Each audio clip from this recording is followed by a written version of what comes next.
Welcome back friends. आज हम एक बहुत ही इंपॉर्टेंट टॉपिक डिस्कस करने वाले हैं, शोल्डर जॉइंट। ठीक है, तो शोल्डर जॉइंट को हम डिस्कस करेंगे। सबसे पहले हम उसके टाइप की बात करें तो shoulder joint is a synovial joint and ball socket variety. तो जो हमारा शोल्डर जॉइंट होता है वो साइनोवियल जॉइंट होता है, बॉल एंड सॉकेट वेराइटी का। ठीक है, हम उसके बाद हम बात करेंगे आर्टिकुलेटिंग सरफेस। आर्टिकुलेटिंग सरफेस मतलब हमारा जो शोल्डर जॉइंट होता है वो बनता कैसे है। तो the joint of form by the articulation of glenoid cavity of scapula and head of humerus. ठीक है, ये हमारा ग्लेनोइड कैविटी है। ठीक है, ग्लेनोइड कैविटी, और इस पे ये हेड ऑफ ह्यूमरस है। जब ये दोनों आपस में मिलते हैं तो क्या बनता है हमारा शोल्डर जॉइंट। ठीक है, ये यहाँ पे देखा। ठीक है, तो ये हमारी ग्लेनोइड कैविटी है आर्टिकुलेटिंग सरफेस में। तो glenoid cavity of scapula and head of humerus, ये दोनों मिलकर क्या बनाते हैं हमारा शोल्डर जॉइंट। ठीक है, देन उसके बाद हम बात करें कि स्ट्रक्चरली कैसा होता है शोल्डर जॉइंट। तो स्ट्रक्चरली ये वीक जॉइंट होता है because of glenoid cavity is too small, shallow होती है और होल्ड करती है हेड ऑफ ह्यूमरस को।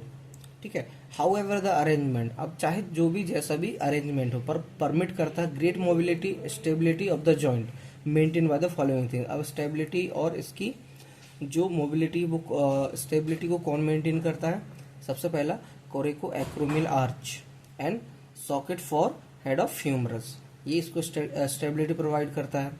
ग्लेनोइड लैब्रम इसको स्टेबिलिटी प्रोवाइड कराता है and stability is also provide by the muscle attachment of humerus.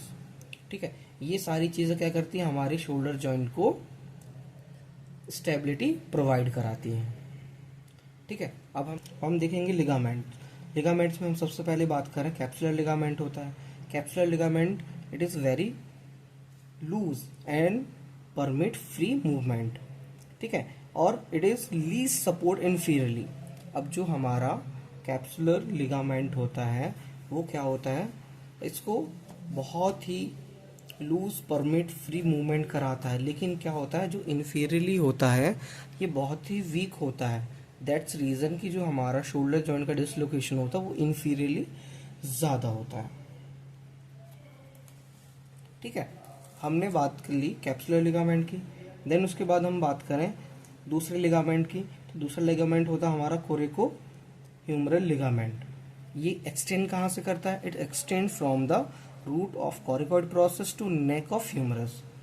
ठीक है, देन उसके बाद transverse humerus ligament, humeral ligament क्या होता है, ये ब्रिज बनाता है upper part of bicipital groove है ना ऑफ ह्यूमरस में।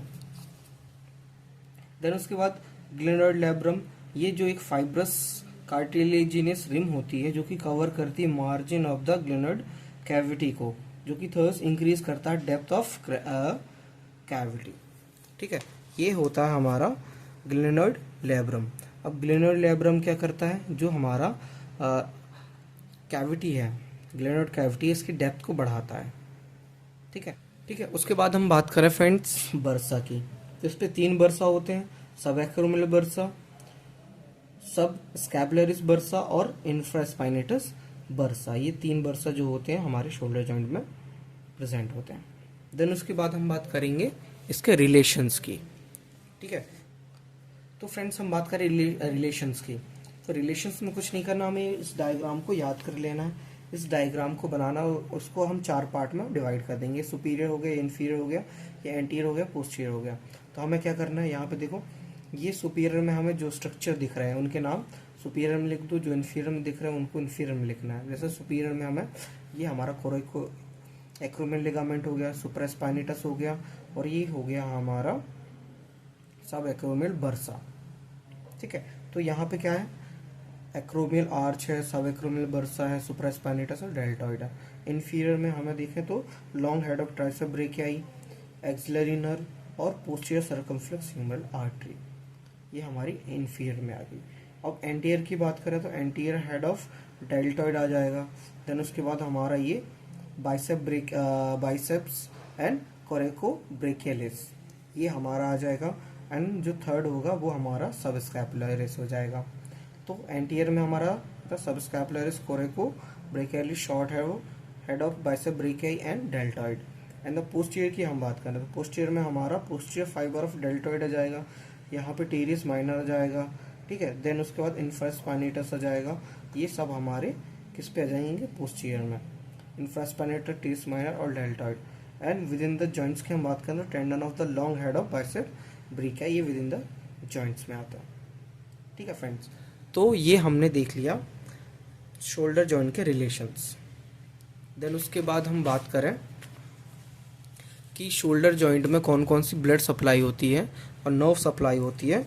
तो सबसे पहले ब्लड सप्लाई की बात करें तो anterior circumflex humeral artery, posterior circumflex humeral vessels, ठीक है, और सुप्रा स्कैपुलर वेसल्स और सब स्कैपुलर वेसल्स सप्लाई होती है। एंड नर्व की बात करें तो axillary nerve and musculocutaneous nerve and supra scapular nerve इसको सप्लाई करती है।